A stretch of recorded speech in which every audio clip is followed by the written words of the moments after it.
Gusto mo makapag-aral ang mga anak mo, magkaroon sila ng disenteng pamumuhay. Nag-aaral sila ngayon? Uminto yung dalawa, isa na lang yung bunso na lang nag-aral. Oo. Yung panganay, nag-kolehiyo ba siya? Nakapag-kolehiyo? Wala pa.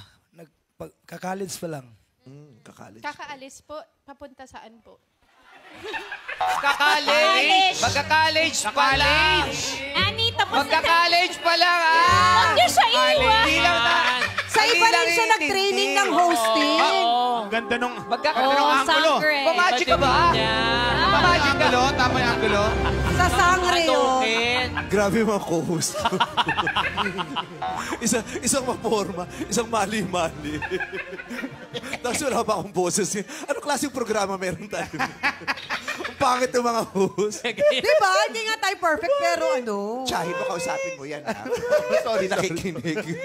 Kaya nga hindi na kami magsasabay sa isang sasakyan. Natanggalin ko kayo sa chat group. Pag-upload niyo isa, tsaka kayo papasok. Kahapon pa yun, napanood ko Tapos yan. pa yan, Oo. di ba? Katalong si Jong. Linak si Jong, eh. Yung tenga niya doon, nasa rally pa. Okay, ano yung tinatanong mo? Saan siya papunta?